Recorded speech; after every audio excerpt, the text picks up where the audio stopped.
हाथ से, तो मेरे बड़े लड़के ने हाथ बढ़ा के थलिया को पकड़ लिया। जैसे थाली पकड़ी मेरी आंख खुल गई। देखिए अहोबाब ने क्या कहा उसकी व्याख्या सुनिए। महादेव से तो इतना ही कहा इसीलिए, लेकिन हमने कहा इसीलिए कुछ सोच के कहा हुआ। हमने कहा कि आपको दया का दान करने में थोड़ी दिक्कत है, छोड़ दीजिए, हम कर लेंगे। क्यों मैंने ऐसा कहा? अरे बाबूजी खेत नहीं जोतेंगे तो हम छोड़ देंगे। अगर मेरे पिता खेती नहीं करेंगे और मेरी जमीन पड़ती रहेगी तो मैं छोड़ दूंगा कि करूंगा? महादेव दया नहीं करेंगे, उनको मेरे गुरु हैं, उनसे मेरा अपना संबंध है, वो दया नहीं करेंगे तो हमको पात्रता है कि नहीं, हमको शक्ति है कि नहीं? मैं और काम कर सकता हूं तो शिव का कार्य क्यों नहीं कर सकता? क्या जरूरत है आपके दया की? रखिए अपने पास आप।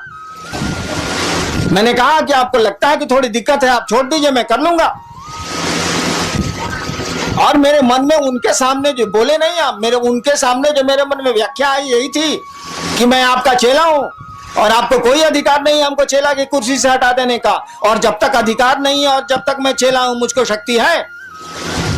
मैं सरकार में ज्वाइंट सेक्रेटरी था, अगर मुख्यमंत्री जी नाराज हो जाए तो क्या हमारा बिगड़ेगा? जो हमको पावर है कानून में वो करेंगे कि नहीं करेंगे? हाँ, हमको नौकरी से निकाल दें, हमको सस्पेंड कर दें, तब खत्म हो जाएंगे हम। लेकिन जब तक उस कुर्सी पर दरोगा है, उसको दरोगा का पावर है, भले 2 मिनट के बाद एसपी साहब हटाते हैं, जब तक वो कुर्सी पर है उसको कानून में अधिकार मिले हुए हैं। तो आपको भी शिष्य के रूप में अधिकार मिले हुए हैं, आप शिव के शिष्य हैं, आपको भी अधिकार है, अपने अधिकार का प्रयोग करिए। गुरु दया नहीं करेंगे तो काम नहीं होगा। हमने महादेव से कह दिया, सोचिए, छोटी मुंह बड़ी बात, छोटी मुंह बड़ी बात के क्या कहिएगा? सारा कोई तुलना ही नहीं हो सकती है शिव से। जो कोई किसी की तुलना कर दे, किसी की, शिव से जो किसी की तुलना कर दे, उससे बड़ा अपराधी तो कोई नहीं हो सकता। कालिदास ने कहा था, शिवम शिवस्य उपमा वा तुलना नास्ति। कालिदास शिव के भक्त थे, कहा था कि शिवस्य उपमा वा तुलना नास्ति। शिव की न कोई उपमा दी जा सकती है, न शिव की तुलना की जा सकती है। लेकिन तब भी सोचिए हरिनारायण ने क्या कहा? आपको दया लगता है कि आपको दया का दान करने में दिक्कत है, आप छोड़ दीजिए, हम कर लेंगे। आसमान के सामने, सूरज के सामने जुगनू बोल रहा है कि आपको दिक्कत है सूरज जी, तो छोड़ दीजिए, मैं अपने पंखों से उजाला कर लूंगा। क्यों ऐसा कहा गया? इसीलिए कहा गया कि भैया हम आपके शिष्य हैं तो हमको पावर है ना, और आपको हटाने का पावर नहीं है। शिव किसी को अपने शिष्य से हटा नहीं सकते। जैसे हटा देंगे कि मेरा शिष्य नहीं है, लोग कहेगा कि जगत गुरु है, लेकिन फूलन महतो को छोड़ के, अगर उसका नाम फूलन महतो हो तो लोग कहेंगे जगत गुरु है, लेकिन फूलन महतो को छोड़ के तो साले जगत गुरु रहते नहीं करेंगे। जगत गुरु एको आदमी गया तो जगत गुरु नहीं है वो। इसीलिए किसी को मना कर ही नहीं सकते कि तू मेरा शिष्य नहीं बनेगा या नहीं है, तो उनको तो मानना ही पड़ेगा।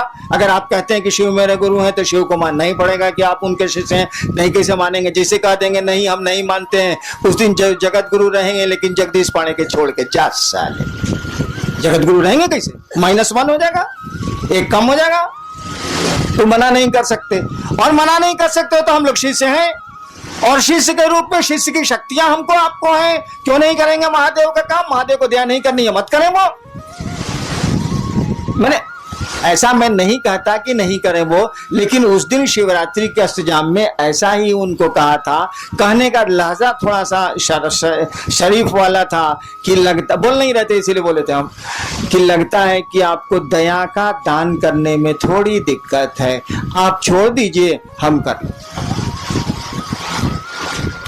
बहुत शराफत से बोले थे। अब सूरज के सामने जुगनू बोल रहा है, उस साले की क्या बिसात है बोलने की, लेकिन मैं बोल तो रहा ही है। तो गुरु दया से ये काम होगा, ये एकदम सच है, इसमें 2 मत नहीं है। लेकिन अगर गुरु की दया नहीं भी होती है तो हम आप कमजोर हैं क्या? हम आप गुरु का काम नहीं कर सकते हैं क्या?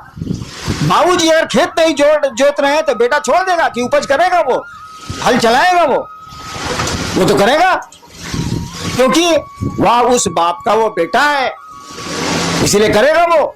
हम लोग उस गुरु के शिष्य हैं, शिव हम लोगों के गुरु हैं, इसीलिए उनका आदेश हम लोग करेंगे। और मैंने कहा जो गुरु का आदेश नहीं करता है वह शिष्य नहीं है।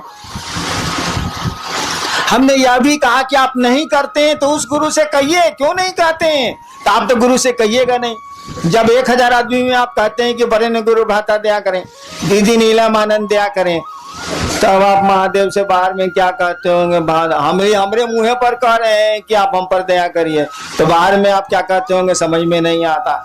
अरे दया गुरु न करते हैं, दया उनकी संपत्ति है ना, कोई लेके करेगा। चापाकल अगर पानी दे रहा है तो लोहा साला चापाकल को अपने बाबूजी का पानी है? बताइए जरा। बोरिंग चल रहा है, पूरा लोहा है कि नहीं? ऐसा पानी है बोरिंग में अपना? जमीने का ना पानी है भैया।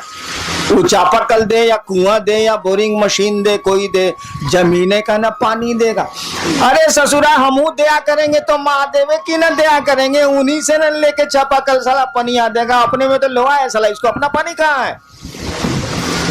तो क्यों नहीं शिव से आप दया मांगते हैं? वो दया करते हैं। हमको तो छोड़ दीजिए, हमको तो लाचारी है दया करने की। मैं क्या कर सकता हूँ? मेरी तो फुलवारी ही है, तो मैं क्या करूं? मेरे तो लोग आप लोग मेरे आदमी ही हैं, तो मैं मुझसे दया क्यों मांगते हैं? उस शिव से मांगिए ना मिलजुल के। हम पर तो आपका पूरा अधिकार है, नहीं भी मांगिएगा तब भी आपको मिलेगा, मांगिएगा तब भी मिलेगा, नहीं मांगिएगा तब भी मिलेगा। हरिनाम जाएंगे बच्चों कहाँ से? हम ही तो शुरू किया है भैया। जितने भी फूल खिल रहे हैं शिव शिष्यता के, मेरी ही बागवानी के फूल हैं। उन फूलों की सुरक्षा, उन फूलों का बढ़ाना, वो तो मेरा अपना है, उसमें हम क्या कर सकते हैं? वो हमसे मांगिए या नहीं मानिए, हम तो हैं ही आपके साथ, हमेशा रहेंगे आपके साथ। शरीर में है तो भी रहेंगे, शरीर के बाद भी रहेंगे। और हम चाहते हैं कि आपके साथ वो महादेव रहे, वो आपका गुरु रहे।